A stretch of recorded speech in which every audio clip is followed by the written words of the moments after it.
nessa questão nós vamos fazer dois desenhos primeiro. Nós vamos desenhar um circuito real, onde ele tem a resistência interna, e vamos desenhar o circuito ideal, que ele cita no enunciado. O circuito, na realidade, ele é constituído de uma fonte de força eletromotriz, que eu vou representar pela letra epsilon, e uma resistência interna. Esse circuito é então ligado aos terminais de um resistor de resistência elétrica R.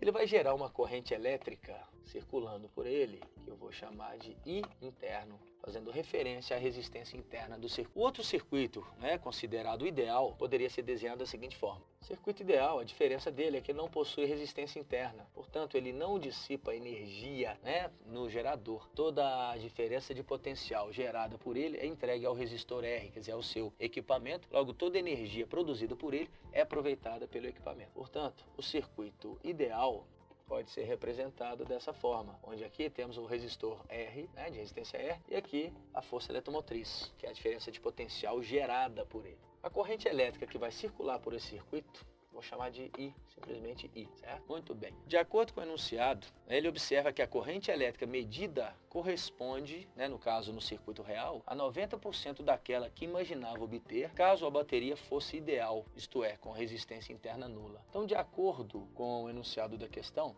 nós temos a seguinte relação. A corrente do circuito real equivale a 90% ou 0,9 da corrente que ele imaginava obter com seu circuito ideal. Como é que nós podemos calcular cada corrente dessa? Nós vamos calcular a corrente no circuito real da seguinte maneira, pegando o valor da força eletromotriz e dividindo pelo somatório das resistências. No caso, a resistência interna mais a resistência do resistor R, uma vez que elas estão em série. A outra corrente, a corrente do circuito ideal, basta pegarmos a força eletromotriz e dividirmos pela resistência do resistor R. Bom, de posse dessas equações, basta substituir as equações da corrente na primeira equação, a equação que relaciona as duas correntes. Fazemos isso aqui, jogamos esse valor aqui e o valor dessa corrente. Portanto, a força eletromotriz dividido pela soma das resistências interna e a resistência do resistor R aqui, igual a 0,9 vezes I, onde I é força eletromotriz dividido pela própria resistência R.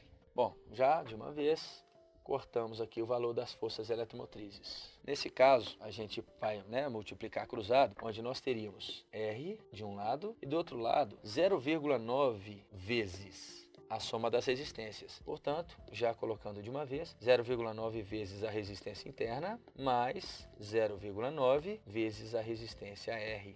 Passando-se o 0,9R para o lado de cá, nós vamos obter o seguinte. Vamos obter R menos 0,9R, 0,1R. E do outro lado, 0,9 vezes a resistência interna. Portanto, finalizando o cálculo, como o exercício pede aqui a razão entre a resistência interna e a resistência R, temos resistência interna dividido pela resistência R é igual a 0,1 dividido por 0,9. Bom, 0,1 por 0,9 é a mesma razão de 1 dividido por 9. Alternativa correta, letra A.